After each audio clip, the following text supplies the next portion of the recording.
il ne peut pas gouverner la Côte d'Ivoire. Il faut écrire ça pour garder. Simon Leïvé, Awa Domelo, Jean-Louis Bion, Blé Goudé le crabe, et puis l'autre, il s'appelle comment? C'est Ariel Dagou. Notez ça. Lui là, il ne va pas gouverner la Côte d'Ivoire. Vous avez compris ce que je vous dis? Donc vous êtes parti pour légitimer son pouvoir. Ça, on a compris, pas de problème. Mais on va avancer parce que il faut qu'on avance. Je vais donner la parole ici à Simon Leïvé. On va l'écouter attentivement. Et bien entendu, on va commenter son discours. C'est qu'elle appelle discours, on va commenter ça. Voilà. Alors, chers amis africains, peuple de Côte d'Ivoire, suivez ces parties. Pourtant, la CEI évoque un taux de participation supérieur à 50%, y compris dans des localités où le vote n'a pas eu lieu. Ce chiffre est manifestement inexact. Nous ne pouvons pas bâtir la démocratie de la sorte. Nous avons eu une opposition divisée, dont une partie a créé un climat de peur et de violence. Il faut avoir le courage de regarder la vérité en face. Le changement souhaité par le peuple ivoirien était à portée de main. Malheureusement, certains acteurs ont privilégié leur calcul personnel, leur égoïsme et la division au détriment de l'intérêt du pays. Cette fraction de l'opposition s'est employée à créer la peur, la psychose et la violence, décourageant des millions d'Ivoiriens d'aller voter et offrant ainsi sur un plateau d'or à Alassane Ouattara un 4e mandat qu'il prétendait pourtant combattre. Face à cette insécurité organisée, beaucoup de familles ont préféré rester enfermées chez elles.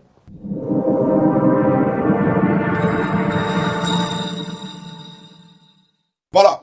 Donc on a tous écouté, je dirais, Louis de Finesse. Vous connaissez Louis de Finesse, non? À l'époque, on était adolescent, il nous faisait rire. Voilà, c'était un acteur, père à son âme français, voilà, qui était dans l'humour. Vous comprenez? Un comédien.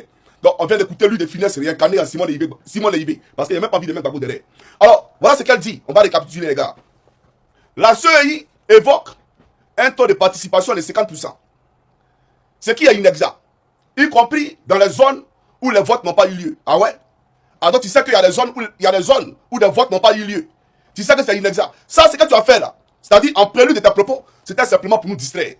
Genre pour nous montrer encore que tu es dans une position de leadership, une position d'opposante. Tu n'es pas opposante, tu es RDR. Tu n'es jamais opposante. Parce que c'est de tout ça là que Laurent Gbagbo parlait.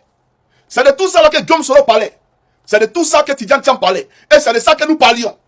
Nous avons dit que cette CEI-là n'est pas crédible. Nous avons dit qu'on voulait la révision de la liste électorale. On l'a dit. Ou bien quand on le disait là, Simon Leïvé, elle n'attendait pas. Elle n'a pas compris ce qu'on disait. Quand tout le monde, même le président Gbagbo, dénonçait cette CEI-là, Simon Gbagbo n'a pas entendu ça. Alors chers amis, j'espère que vous allez très bien, bonsoir à vous. Merci d'avoir suivi cette vidéo bien sûr et de la liker. Et donc pour commenter un peu cette vidéo, j'aimerais juste dire que nous avons eu affaire à des comédiens qui sont venus juste prendre leur gain du parti. Sinon, ces personnes ne veulent vraiment pas faire de la politique. Sinon, le vrai politicien c'est M. Laurent Gbagbo. Voilà, le reste là, ce sont des corrompus. Ce sont des corrompus. Ce que Johnny Pacheco dit sur eux là, ne voyez pas son vain. Ce sont des choses vraies. Et Johnny Pacheco dit la vérité au fait. Vous voyez.